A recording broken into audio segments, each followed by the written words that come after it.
Football ഇതൊരു കളി മാത്രമല്ല. ഈ ഭൂമിയിലെ കോടിക്കണക്കിന് മനുഷ്യർക്ക് ഇതൊരു വികാരമാണ്, ശ്വാസമാണ്.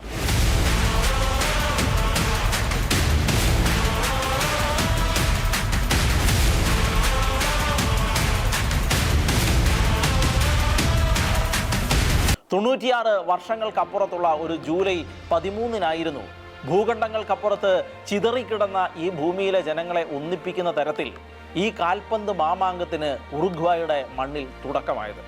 1930 ജൂലൈ 13 അന്ന് അറ്റ്ലാന്റിക് സമുദ്രത്തിന്റെ തീരത്തുള്ള ദക്ഷിണ അമേരിക്കയിൽപ്പെട്ട ഉറുഗ്വേ എന്ന ചെറിയ രാജ്യം ചരിത്രത്തിലെ ആദ്യത്തെ ഫിഫ ലോകകപ്പിന് ആതിഥേയത്വം വഹിച്ചു. അന്ന് ആദ്യ ലോകകപ്പ് കളിക്കാൻ ആകെ എത്തിയത് 13 രാജ്യങ്ങൾ മാത്രമായിരുന്നു. യൂറോപ്പിൽ നിന്നുള്ള ടീമുകൾ ആഴ്ചകളോളം കപ്പൽ യാത്ര ചെയ്താണ് ഉറുഗ്വേയിൽ എത്തിയത്. ജൂലൈ 13 ഫ്രാൻസും മെക്സിക്കോയും തമ്മിലായിട്ടായിരുന്നു ആദ്യത്തെ മത്സരം. ഫുട്ബോൾ ഇതൊരു കളി മാത്രമല്ല. ഈ ഭൂമിയിലെ കോടിക്കണക്കിന് മനുഷ്യർക്ക് ഇതൊരു വികാരവും ശ്വാസവുമാണ്. മനുഷ്യൻ ഇതേപോലെ കാലുകൊണ്ട് പന്തുരുട്ടി തുടങ്ങിയതിന് പിന്നിൽ 2000-ലധികം വർഷത്തെ പഴക്കമുള്ള ചരിത്രവുമുണ്ട്. ഫുട്ബോളിന്റെ ചരിത്രം തേടി പോയാൽ നാം ചെന്നെത്തുക BC 3-ാം നൂറ്റാണ്ടിലെ ചൈനയിലാണ്.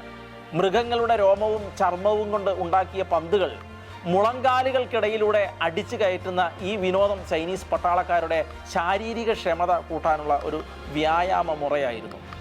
ആ പ്രാഗ് രൂപത്തിൽ നിന്ന് കുറച്ചുകൂടി പരിഷ്കരിക്കപ്പെട്ട് എന്നാൽ ഇന്ന് നാം കാണുന്ന ആധുനിക ഫുട്ബോളിന്റെ രൂപം പിറന്നത് ഇംഗ്ലണ്ടിലാണ്.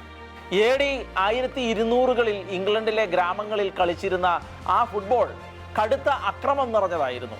ഇന്നത്തെ ഫുട്ബോളുമായി വളരെ വ്യത്യസ്തമായിരുന്നു അത്. ഭ്രാന്തൻ ഫുട്ബോൾ എന്ന് ഇതിനെ വിശേഷിപ്പിക്കാം. ആയിരക്കണക്കിന് ആളുകൾ പങ്കെടുക്കും. 2 ഗ്രാമങ്ങൾ തമ്മിൽ മത്സരം, ഗോൾ പോസ്റ്റ് ഇല്ല, മുഴുവൻ ഗ്രാമം തന്നെ കളിക്കളം. ഒരു പന്തിനെ എതിരാളികളുടെ ഗ്രാമത്തിലേക്ക് എത്തിക്കുകയാണ് ലക്ഷ്യം.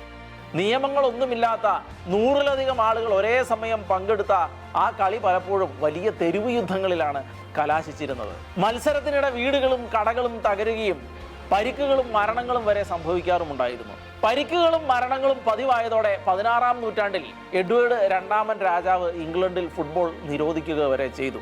ഒടുവിൽ 1863 ഒക്ടോബർ 26 ലണ്ടനിൽ വെച്ച ചരിത്രത്തിൽ ആദ്യമായി ഫുട്ബോളിന് കൃത്യമായ നിയമങ്ങൾ രൂപീകരിക്കപ്പെട്ടു.